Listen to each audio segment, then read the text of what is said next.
Début octobre, pagode de Vincennes. Une partie de la communauté cambodgienne s'est donné rendez-vous pour célébrer la fête traditionnelle des morts. Un événement incontournable pour les Khmers, l'ethnie dominante au Cambodge. Vanna est arrivée en France il y a près de 30 ans. Elle vient, comme chaque année, honorer la tradition.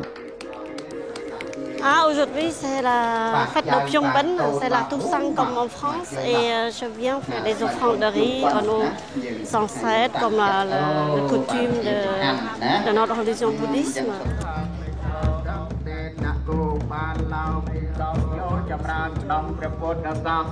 Donc là, je vais appeler tous mes ancêtres pour qu'ils viennent à cette fête, pour qu'ils puissent venir et tout ça.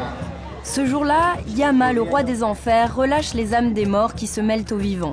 L'occasion pour les familles de rendre hommage à leurs ancêtres à travers prières et offrandes. Si ce jour est important pour la communauté, pour Vanna, cette cérémonie est lourde de sens. En 1979, elle a dû fuir son pays avec sa mère et ses frères et sœurs, laissant derrière elle son père aux mains des Khmers rouges. Quand mon père, avant qu'il soit décédé, il a toujours dit à mon père, si tu peux quitter le Cambodge, tu rejoins ta sœur en France.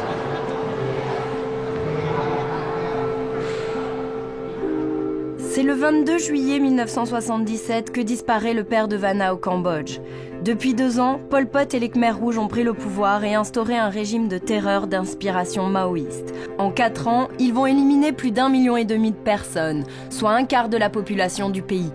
Un des plus sanglants génocides du XXe siècle. Aujourd'hui, 31 ans plus tard, 5 responsables de ce massacre sont enfin jugés par un tribunal international parrainé par l'ONU. Jusqu'à ce jour, le peuple cambodgien n'a pas pu se livrer à un travail de mémoire. Vanna est arrivée sur le sol français en 1981. Au Cambodge, une décennie d'instabilité politique s'ensuivit, repoussant sans cesse le retour au pays. Au Cambodge, ça reste toujours mon pays d'origine. Et j'ai pu y retourner 2 fois. En 1996 et l'année dernière, c'est comme un pays étranger pour moi, parce que j'ai plus vécu en France. On compte près de 150 000 personnes d'origine cambodgienne sur le territoire français. Alors à Vincennes, la fête des morts, c'est aussi l'occasion de partager un petit moment entre amis.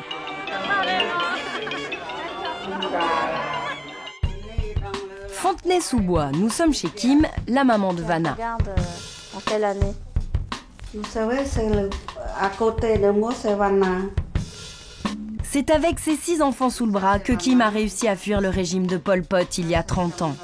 Makara est la petite dernière. À son arrivée en France, elle avait 5 ans. Ici, le souvenir est omniprésent. Pourtant, dans leur fuite, elles ont tout laissé derrière elles.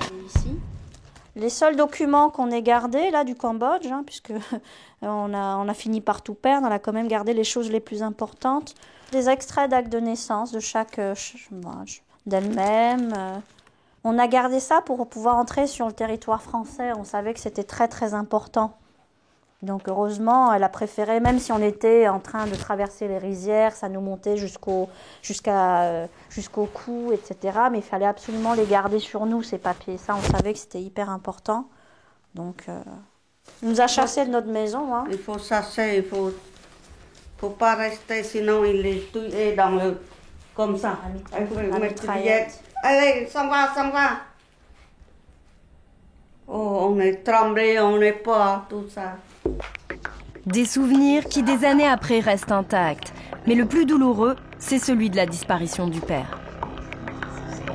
On est resté 20 ans sans pouvoir faire le deuil de mon père et on avait cet espoir qu'il soit, quelque part amnésique ou qu'il ne puisse pas nous retrouver. Donc on gardait cet espoir. Et puis moi, ça me faisait mal.